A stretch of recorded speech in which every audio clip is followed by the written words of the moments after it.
विद्यार्थी मित्रों, आज हम बीए द्वितीय वर्ष सेमिस्टर तृतीय के अंतर्गत ऐच्छिक पेपर नंबर 5 कथेतर गद्य साहित्य को हम देख रहे हैं। हमने इससे पूर्व कथेतर गद्य साहित्य के अंतर्गत जो पहली किताब है गद्य प्रभा, इसके अंतर्गत से लगभग 4 पाठ का जो है तो क्या अध्ययन किया है, जिसमें नंबर 1 है त्यागमूर्ति निराला शिव पूजन शाह जी का, नंबर 2 है हुयन संग आचार्य रामचंद्र शुक्ल जी का, नंबर 3 है भारतीय संस्कृति डॉक्टर राजेंद्र प्रसाद जी का, और नंबर 4 है विचारकों के सम्मुख एक नई समस्या आचार्य नरेंद्र देव जी। अब इसके पश्चात हम जीवन का व्यवसाय महादेवी वर्मा जी का नारी विषयक लेख जो है तो देखने जा रहे हैं।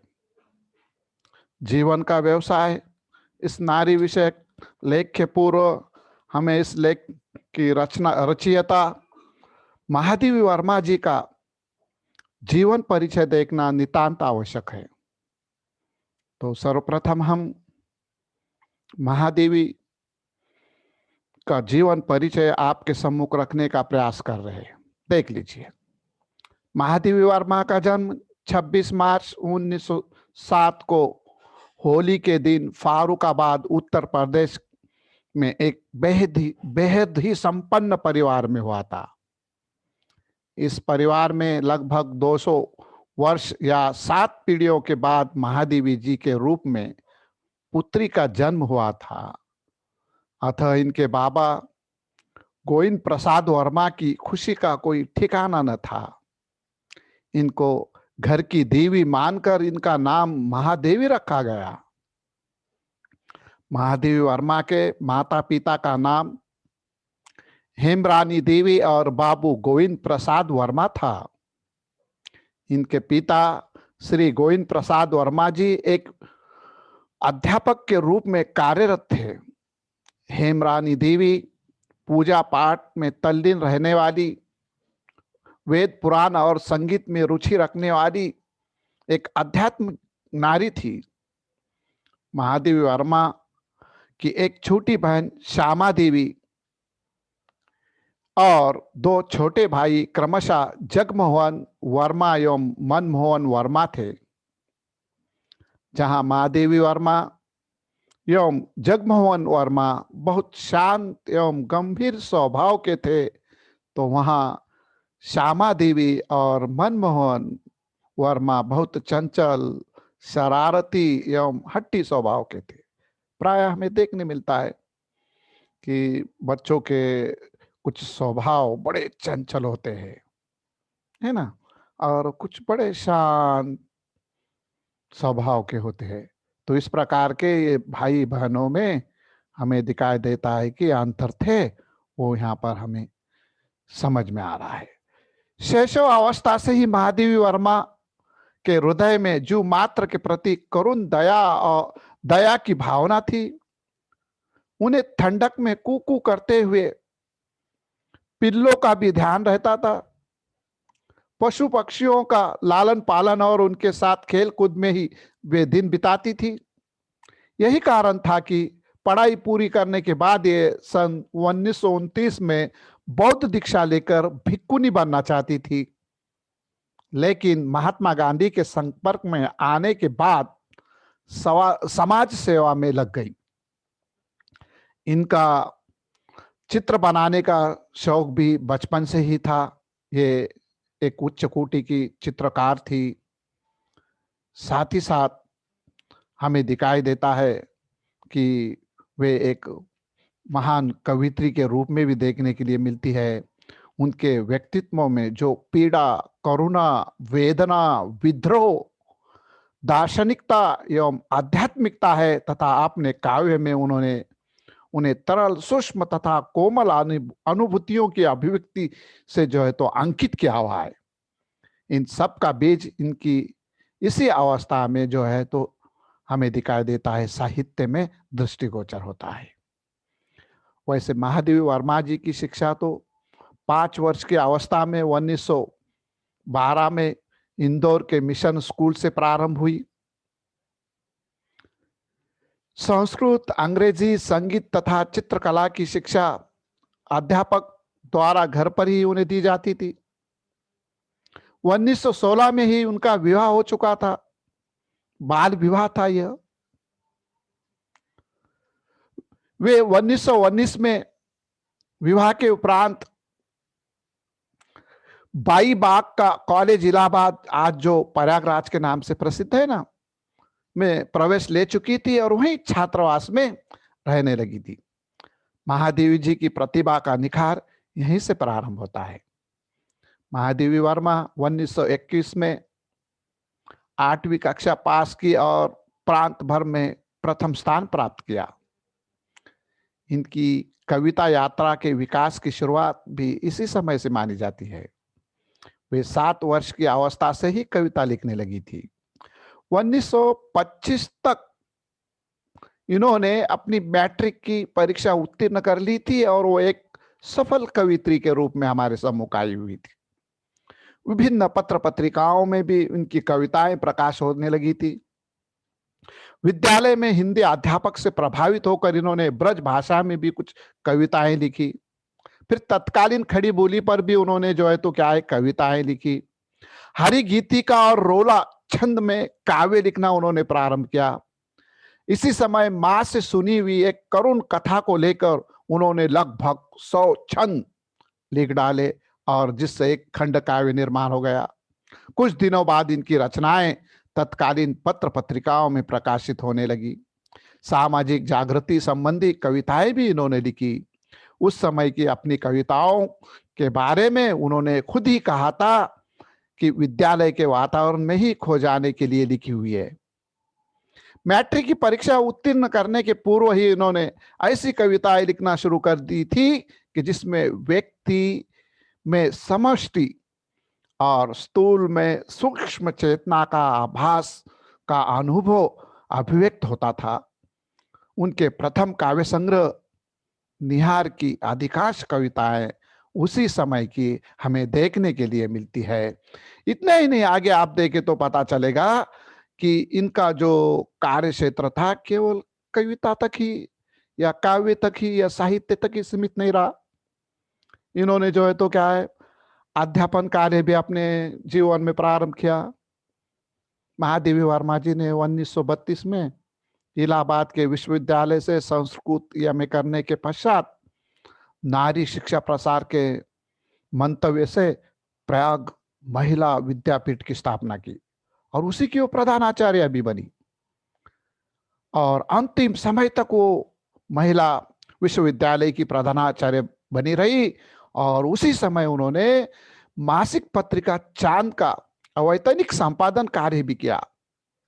इनका बाल विवाह हुआ था परंतु इन्होंने पूरा जीवन अविवाहित की भांति जिया और 11 सितंबर 1987 को इलाहाबाद उत्तर प्रदेश में इनका निधन हुआ। प्रतिभावान कवयित्री और गद्य लेखिका महादेवी वर्मा साहित्य और संगीत में निपुण होने के साथ साथ कुशल चित्रकार और सृजनात्मक अनुवादक भी रही है। इनको हिंदी साहित्य से सभी महत्वपूर्ण पुरस्कार प्राप्त हुए हैं। गत शताब्दी के सर्वाधिक लोकप्रिय महिला साहित्यकारों के रूप में उन्हें ख्याति प्राप्त हुई है। इतना ही नहीं, उस समय के सबसे यशस्वी महिलाओं में उनका जो है तो 50वां स्थान हमें देखने के लिए मिलता है। उनकी जो है तो कवयित्री सुभद्रा कुमारी चौहान से ही बचपन में क्या है मित्रता हो गई थी। वो उनकी एक अच्छी सखी थी। महादेवी वर्मा ने यूं तो कहानियां नहीं लिखी लेकिन उन्होंने कुछ शानदार संस्मरण, रेखा चित्र और निबंध लिखे हैं। एक महिला समाज सुधारक के रूप में भी महादेवी वर्मा ने कई कार्य किए हैं। उन्होंने ही सबसे पहला महिला कवि सम्मेलन जो है तो प्रारंभ किया।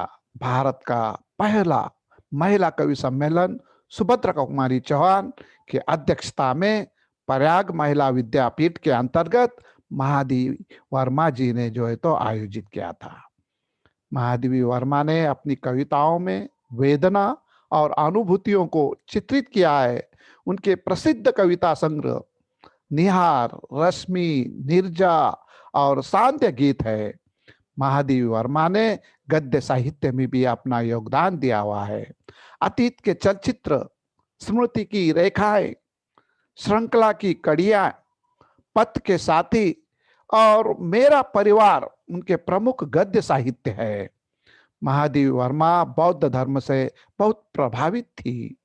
इन्होंने आजादी के पहले का ये जो है तो उनका समय था और आजादी के बाद के समय में भी स्वतंत्रता संग्राम में भाग लिया हुआ था। उनका योगदान बड़े पैमाने पे हमें देखने के लिए मिलता है।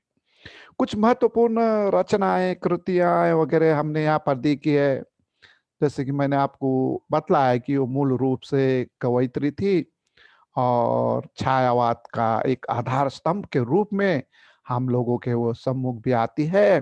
जैसे उसमें सुमित्रानंदन पंत जी है, सूर्यकांत त्रिपाठी निराला है और महादेवी वर्मा है ना।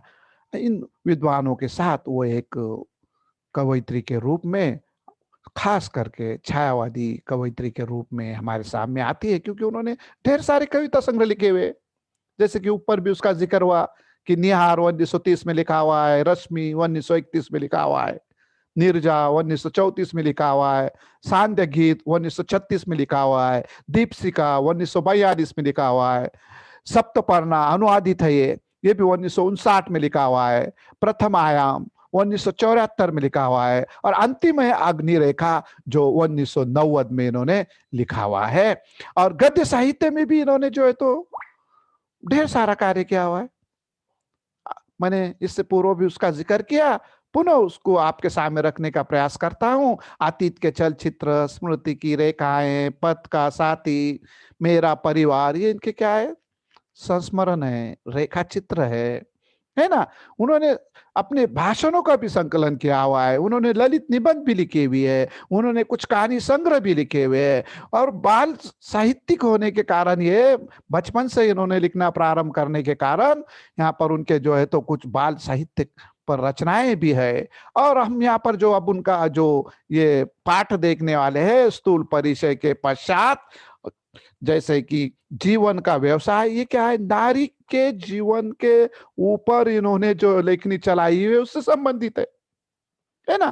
तो चांद पत्रिका तो स्पेशल महिलाओं के लिए थी, यानी महिलाओं में भी इनका बड़ा योगदान है। जैसे ऊपर मैंने आपको जिक्र किया कि इन्होंने काव्य सम्मेलन महिलाओं का पहला लिया, चांद पत्रिका भी इन्होंने ये ली, महिला के लिए बहुत सारा काम उन्होंने किया हुआ है, महिला के लिए काम किया और उसका हमें दिखाई देता है कि इन्हें मान सम्मान भी बहुत मिला। सम्मान और पुरस्कार की दृष्टि से यदि हम देखें तो महादेवी जी को आजादी के बाद 1942 में उत्तर प्रदेश विधानसभा परिषद की सदस्यता मिल गई और 1956 में साहित्य सेवा के लिए पद्म भूषण उपाधि से भी इन्हें अलंकृत किया गया। महादेवी वर्मा जी को उनकी यामा काव्य संकलन के लिए ज्ञानपीठ पुरस्कार से भी सम्मानित किया गया। 1988 में उनके मरणोपरांत भारत सरकार ने उन्हें पद्म विभूषण की उपाधि से भी सम्मानित की। और 1991 में सरकार ने उनके सम्मान में कवि जयशंकर प्रसाद तथा उनका एक 2 रुपए का युगल टिकट भी क्या है जारी किया हुआ, यहाँ पर हमें देखने के लिए क्या है मिलता है। तो सार रूप में यदि हम देखें तो पता चलता है कि यह जो महादेवी वर्मा जी ने है हिंदी साहित्य के लिए बड़ा बहुमूल्य योगदान दिया हुआ हमारे सामने जो है तो क्या है स्पष्ट होता है।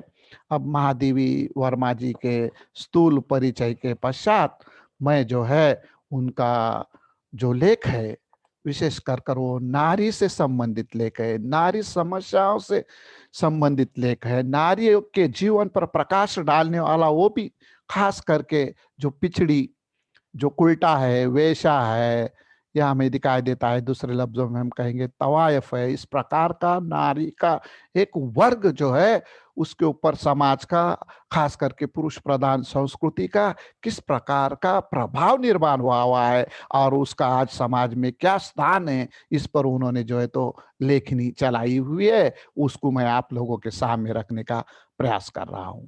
देख लीजिए आप, भारतीय संस्कृति पुरुष प्रधान संस्कृति है। महिलाओं को इस संस्कृति में द्वितीय स्थान दिया गया है। इसी का परिणाम यह रहा कि प्रत्येक कार्य में पुरुष का वर्चस्व स्थापित हो गया है और महिलाओं को घर की चार दीवारी में बंद होकर रहना पड़ा है। देख लीजिए महादेवी वर्मा जी, ये जो है तो जीवन का व्यवसाय नारी संबंधित अपना जो तो श्री विषय यहाँ पर जो है तो लेख हमारे सम्मुख सम्मुख जो आया हुआ है, वो विचार आज का नहीं है। आज स्त्री की स्थिति बड़ी अच्छी है। आज भले अखबारों में इसमें उसमें कुछ जो है तो घटनाएं वगैरह अपवाद रूप में सुनने को मिलती है, लेकिन उसको केवल पुरुष ही जिम्मेदार नहीं है। ढेर सारे आज के जो है तो संत महंत महात्मा संस्कृति का जो है तो ठेकेदार खुद को समझने वाले, वो बतला रहे कि हमारी संस्कृति कैसी है, क्या है, हमने कैसा रहना चाहिए। मैं एक भाषण सुन रहा था, पाठक जी, पाठक बोलकर एक महिला संत है, हबप हमारे महाराष्ट्र की, और उनका संभाषण सुनते समय मुझे बड़ा चिंतन मनन करना महसूस हुआ और बड़ी अच्छी बात उन्होंने हमारे सामने रखी कि वो कह रही है कि हमारी संस्कृति क्या है, हमारी सभ्यता क्या है, और आज की लड़कियां किस तरह से जो है तो अपने आप को समाज में रहते समय जो है तो वस्त्र होते हुए भी कम कम वस्त्र परिधान कर कर वो जो है तो क्या है, लोगों को जो है तो अपनी ओर आकर्षित कर रही है। ये बात उचित नहीं है। एक जो है तो साध्वी जी का भी बयान इस पर सुनने को आया, एक वीडियो क्लिप हमारे सम्मुख आई थी कि वो साध्वी जी कह रही थी कि भाई अगर आप भोजन की थाली परोस कर रखोगे तो कुत्ता मुंह मारेगा ही। यानी कि आप जो है तो बन ठन के शरीर के अवयव बता के, है ना, अ- अधनंगे वस्त्र परिधान करके फैशन के नाम पर जो है तुम समाज में, बाजार में घूमोगे करोगे तो आपकी तरफ कोई ना कोई देखेगा। यानी कि उनका कहने का तात्पर्य साध्वी जी का यह था कि आप भोजन से परोसी हुई थाली खुली छोड़ देंगे तो कुत्ता मुंह मारेगा। उसको ढाप के रखो, आप क्या मजा ले उसकी मुंह मारने की। तो इसी प्रकार जो है तो नारियों ने, स्त्रियों ने पूरे वस्त्र परिधान कर कर अपने आप को जो है तो क्या है, हमारे संस्कृति के अनुरूप जो है तो रहने का कार्य करने पर इस प्रकार की स्थिति हमें देखने के लिए नहीं मिलेगी। महादेवी वर्मा जी ने ये जो बातें की हुई है, वो हमें दिखाई देता है कि 1970 60 70 के दशक की बातें हैं और आज वो मामला नहीं है। आज उसमें बड़ा परिवर्तन आया हुआ है। यानी कि केवल नारियों को हम दोष देकर नहीं रह सकते या पुरुषों को भी दोष देकर नहीं रह सकते, ये क्योंकि ये तो दोनों गाड़ी के दो पहिए हैं। जैसे हम देखते हैं कि एक जो है तो छोटी सी समझ लीजिए बाइक है, साइकिल है या मोटरसाइकिल है, उसका एक पहिया पंक्चर होने पर दूसरा पहिया नहीं चल पाता। इसी प्रकार गृहस्थी का गाड़ा है कि उसमें मियाँ बीवी में अगर नोक-झोंक है, मामला एक का गड़बड़ा रहा है, एक अच्छा है, तो वो गाड़ी चलना बड़ी कठिन है। तो इसको भी आज स्मरण में रखने की जो है तो क्या ज़रूरत है। इतना ही नहीं, मैंने तो एक जगह पर एक बैनर देखा, बोर्ड पढ़ा मैंने और मुझे अचरज हुआ कि पत्नी पीड़ित संगठना। यहाँ तो लेखिका कह रही है कि भारतीय संस्कृति पुरुष प्रधान संस्कृति है, महिलाओं का इस संस्कृति में द्वितीय स्थान है। यकीनन था, आज ये चित्र बदल गया है। ये चित्र आज बदला हुआ हमें नजर आ रहा है। पहले देखिए सास के सामने बहू को कितना कार्य करना पड़ता था, और आज की बहुएं जो है तो क्या सास होकर बैठी हुई नजर आएंगी। नहीं, बड़ा परिवर्तन हुआ है, तो इसको आप लेना चाहिए, इसमें से जो अच्छी बात है वो लेना चाहिए। उन्होंने जो कह रहे हैं उनके समय के हिसाब से वो उचित था, लेकिन आज मुझे वो उचित नहीं लग रहा है। इसमें थोड़ा बहुत परिवर्तन क्या है करना जरूरी है, क्योंकि बहुत इसमें भी जो है तो परिवर्तन आया हुआ है। इस संस्कृति ने इतने पर ही दम नहीं दिया, तो महिलाओं को अपनी वासना और स्वार्थ के साथ अपनी इच्छा पूर्ति का साधन बनाया। जहां कहीं भी उसने इस अन्याय के खिलाफ आवाज उठाने की चेष्टा की, तो पुरुषों ने विभिन्न कारणों को दिखाते हुए उसे न केवल प्रताड़ित किया, बल्कि उसे जो कुछ अधिकार मिले थे उसे भी छीन लिया। जाहिर है, लेखिका की बात जो है तो वक्त के हिसाब से मायने रखती थी, लेकिन आज के वक्त के हिसाब से जो है तो इस पर हमें विचार करने की आवश्यकता है। परिणाम था, महिलाएं पुरुष के हाथ का खिलौना बनकर रह गई। उसे अपनी मर्जी, विचार, व्यवहार, कार्य अथवा इच्छा की पूर्ति के लिए पुरुषों से अनुमति लेनी पड़ने लगी। अब देख लीजिए कि हम देखते हैं कि हमारे संस्कृति का बोलिए, प्राचीन मामला बोल लीजिए, है ना, यहाँ पर जो है तो घर का जो कुटुंब प्रमुख होता था उसका परिवार पर एक जो है तो क्या है अपना पकड़ा हुआ करता था। लेकिन आजकल, जैसे मुझे वो गुलाब राय की एक पंक्ति याद आ रही है कि उन्होंने कहा था, ये देश न स्त्री प्रधान है न पुरुष प्रधान है, ये देश अर्थ प्रधान है। अब देख लीजिए, अर्थ को बड़ी पैमाने पे यहाँ जो है तो क्या है महत्व का रूप आया हुआ है। और आजकल स्त्री भी कमाती है, पुरुष भी कमाता है। कुछ कुछ परिवार तो ऐसे है कि वहां पर स्त्रियां कार्य करती है, पुरुष अन्य कार्य करते हैं। कुछ कुछ में पुरुष कार्य करते तो स्त्रियां बेचारी अपना घर काम करती है। लेकिन वहां पर आप देखते हैं तो पता चलता है कि गुलाब राय के सिद्धांत के हिसाब से कि ये देश न स्त्री प्रधान है न पुरुष प्रधान है, अर्थ प्रधान है। तो जहाँ स्त्री के हाथ में आर्थिक सत्ता है, वहां पर उसी का बोलबाला भी देखने के लिए मिलता है। इससे महिलाओं को उपभोग्य वस्तु, जीती जागती त्याग की मूर्ति का स्वरूप मिला। वो महिलाओं के अन्य गुणों को भी भूल गए। इससे महिलाओं पर उन्नति के बजाय समस्या की दलदल में फंसने की नौबत आ गई। समाज, धर्म, व्यवहार तथा विचारों से परिपूर्ण तरह हदबल हो गई नारी हमें जो है तो क्या है देखने के लिए मिली। और इस प्रकार का चित्रण महादेवी वर्मा जी ने उनके युग के अनुरूप किया हुआ देखने को मिल रहा है। नारी पर गर्व से फूला नहीं समा रहा पुरुष का अत्याचार बढ़ता ही गया। अब देखिए, ये महादेवी वर्मा जी का दृष्टिकोण है कि नारियों पर इस पर अत्याचार हो रहे हैं, आज भी हो रहे हैं। अखबार उठा के देख लीजिए आप कि कुछ कुछ समाज के जो है तो अच्छे घटक, जिसे हम नहीं कहेंगे, समाज में सब प्राय हमें दिखाई देता अच्छे बुरे दोनों पक्ष के लोग होते हैं ना। तो कुछ विकृत बुद्धि के लोग जो है कुछ घटनाओं को उसको अंजाम देते हैं, अखबारों में इसमें उसमें आता है। उन्हें पता नहीं हमें कि उन्हें माँ बहनों के साथ किस प्रकार का व्यवहार करना चाहिए, कि उनके घरों में महिला है या नहीं है। तो ये लोग इस प्रकार का कार्य करते हैं। तो नारी पर गर्व से फुला नहीं समा रहा पुरुष का अत्याचार क्या है बढ़ता ही जा रहा है, ऐसा महादेवी वर्मा जी यहाँ पर हमारे सम्मुख रख रही है। महिला कुचलती गई, अपनी अतृप्त वासनाओं का शिकार पुरुषों ने महिलाओं को बनाया और उसे नया नाम दे दिया, वेश्या। अब देख लीजिए, मैंने प्रारंभ में आपको कहा था कि जीवन का व्यवसाय ये नारी परख जो है तो लेख है, नारी से संबंधित बातें महादेवी वर्मा जी ने इसमें की हुई है। और विशेष करके वेश्या, उल्टा, या पुराने जमाने में हम तवायफ राजा महाराजाओं के दरबार में जो नर्तकियां नाचती थी ना उसे कहते हैं।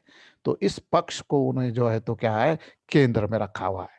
इस और गंभीरता से ध्यान देते हुए महादेवी वर्मा जी ने कहा कि स्त्रियों में जिन्हें गर्वित समाज पतिता के नाम से संबोधित करता रहा, पुरुष की वासना की वेदी पर बलिदान दिया, इस पर कभी किसी भी पुरुष ने ध्यान नहीं दिया और नहीं विचार करने का कष्ट किया। पुरुष की बर्बरता और बलि होने वाली युद्ध वीरों के चाहे स्मारक बनाए जाए या पुरुषों की विकार भावना का अक्षुण्ण रखने के लिए प्रज्वलित चित्त पर क्षण भर में मर मिटने वाली नारियों के नाम चाहे इतिहास के पृष्ठों पर सुरक्षित रह भी नहीं गए हैं।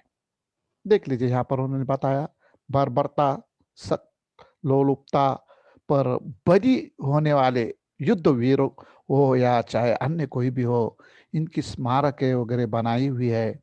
यानी पुरुष की विकारी भावना को यहाँ पर सामने रखते हुए पुरुष पर मर मिटने वाली नारी का जो है तो स्मारक वगैरह जो बनना चाहिए, वो यहाँ पर हमें उतने पैमाने पर नहीं नजर आता है। यहाँ पर उन्हें ये कहना है, लेकिन पुरुष की कभी न बुझने वाली वासना अग्नि में हंसते हंसते अपने जीवन को तिल तिल जलाने वाली इन रमणियों को मनुष्य जाति ने कभी दो बूंद आंसू पाने का अधिकार भी नहीं दिया। लेखिका हमें दिखाई देता है कि नारी के पक्ष को बड़े पैमाने पे उठाते उठाते, नारी के बातों को हमारे सम्मुख रखते रखते पुरुष प्रधान संस्कृति पर क्या है, प्रहार कर रही है। उन्होंने पुरुष के ऊपर, पुरुष प्रधान संस्कृति पर जो है तो क्या है, आघात किया हुआ है।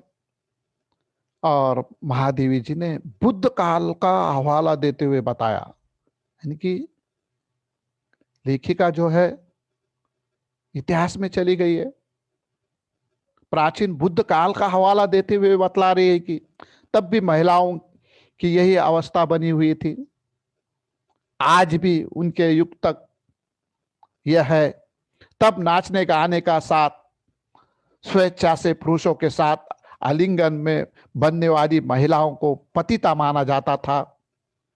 तब बुद्ध के स्वर्ण युग में आम्रपाली को करुणा की भीख मिल गई थी और ईसा से किसी पतित के अक्षय सहानुभूति मांग के लिए जो है तो क्या है, साधारण स्थिति मिल गई थी।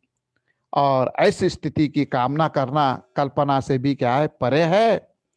स्त्रियां केवल घृणा की पात्र और तिरस्कार प्राप्त करने लायक मानो है। इस प्रकार का चित्रण इतिहास में जाकर महादेवी वर्मा जी ने उसका उदाहरण बौद्ध युग से लेके हमारे सामने आम्रपाली के रूप में रखने का प्रयास किया है। महादेवी ने कहा कि युगों से हमारी विनोद सभाएं तथा विवाह आदि पवित्र उत्सव इस पतित मानी जाने वाले महिला के बगैर शोभा में नहीं आती। अब देखते, जब भी विवाह समारंभ वगैरह होता है, या वो हम जिसे कहते दूल्हे की जो है तो बारात वगैरह निकलती है ना, तो लोग नाच गाना वगैरह करते हैं। तो प्राचीन काल से ये मामला चलता आ रहा है, और वहां पर नाचने वाली, करने वाली है ना, उससे पैसे उधलने वाले वगैरह जो है तो सारा विवरण जब हम प्राचीन काल से देखते हैं, या देवताओं की सभाओं में भी जो है तो क्या नर्तकियों को, इनको उनको देखते हैं, है ना। मनोरंजन का सबसे बड़ा साधन क्या है, प्राचीन काल में नृत्य संगीत हुआ करता था। आज के जैसा नहीं था। आज जो है तो क्या है, कौन सा चैनल देखना, ये हमारे सामने प्रश्न है। उस समय में इस प्रकार का प्रश्न नहीं था। वही एक जो है तो क्या है, मनोरंजन के साधन वगैरह हुआ करते थे। इसके बावजूद इस जाति को समाज से कोई सहानुभूति मिली और नहीं उसके कार्य का गौरव किया गया।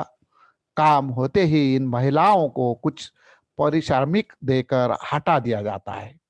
अब जैसे नाच गाना वगैरह हो गया है ना, उनका जो तो काम समाप्त हो गया, तो उनको जो है तो उनका जो भी मायदा होगा, जो भी उनके लिए जो राशि निश्चित की गई होगी, वो देकर जो है तो क्या है, उन्हें जो है तो उनके घर भेज दिया जाता है। यानी महिला का जो है तो कितना मान सम्मान है, ये देख लीजिए। यहाँ पर लेखिका को ये बतलाना है। महिलाओं को वेश्या व्यवसाय कराने पर मजबूर कराने वाले पुरुषों के संबंध में महादेवी जी ने कहा कि महिला कृत दासी नहीं हो के बावजूद उसकी दासता इतनी परिपूर्ण थी कि वो अपने जीवन की गहिरतम व्यवसाय करने के लिए मजबूर थी। अब देख लीजिए, स्वाभाविक है, सही है लेखिका का प्रश्न यहाँ पर जो तो निर्माण करना, क्योंकि कोई भी महिला जो है पेशा व्यवसाय में या कुकर्म में, बुरे कार्य में अपने आप को लिप्त करना नहीं चाहती। अब इसके पीछे भी ढेर सारे जो है तो क्या है, हादसे है है ना? किंवदंतियाँ है या कुछ लोग इस प्रकार के विचित्र प्रवृत्ति के हैं कि वो जो तो समाज से भूली-भाली जो है तो लड़कियों को, नारियों को फुसलाकर, है ना? उसको जो है तो अपने जाल में लाकर उनको जो है तो प्रणय का, प्रेम का जो है तो उनके साथ खेल-खेल कर इस व्यवसाय में ज़बरदस्ती लाते हैं और उनको इस दलदल में छोड़ देते हैं। अब एक बार इस दलदल में, वेश्या व्यवसाय में कोई नारी चली गई, तो फिर उसे समाज का अपनाने के लिए तैयार होता भाई। परिणाम इसकी दशा उस व्यक्ति के समान दयनीय हो गई, जिसे घर के सभी द्वारों में आग लगाकर धुएं में घुट-घुट कर मर जाने के लिए विवश विवश किया गया हो। अर्थात इस महिला को अपने पेट के 2 वक़्त की रोटी के लिए अपना शरीर न चाहते हुए भी दूसरे को सौंपना पड़ता है। इस प्रकार का मामला हमें यहाँ पर महादेवी वर्मा जी ने वेश्या व्यवसाय से संबंधित या वेश्या व्यवसाय करने वाली नारियों की त्रासदी को हमारे सामने रखकर उनकी दयनीय अवस्था का जो है तो क्या है चित्र हमारे सम्मुख प्रस्तुत करने का प्रयास किया हुआ हमें देखने के लिए मिलता है। देख लीजिए हम लोग यहाँ पर महादेवी वर्मा जी का जीवन का व्यवसाय नारी विषय की ये जो लेख था इस पर चर्चा कर रहे थे और मुझे लगता है कि लगभग आधा हिस्सा हमने जो है तो यहाँ पर क्या है देख लिया। नारी से संबंधित बातें, नारी संबंधित उनके जो विचार थे, वो जीवन का व्यवसाय इस पाठ के अंतर्गत लगभग आधे से ज़्यादा या करीब-करीब आधा हिस्सा हमने यहाँ पर देख लिया है। मुझे लगता है कि जो ये आधा भाग जो रहा हुआ है, उसको हम आने वाले दूसरे जो है तो घंटे में आप लोगों के सामने रखने का प्रयास करेंगे, क्योंकि वीडियो बड़ा हो गया तो फिर दिक्कत भी आ रही है और आप लोगों का समय भी यहाँ पर क्या है कम से कम समाप्त होने के कगार पे होने के कारण मैं उसे आपको अगले वीडियो में डिटेल में शेष भाग को प्रस्तुत करने का प्रयास करूंगा। अब इतना ही, धन्यवाद।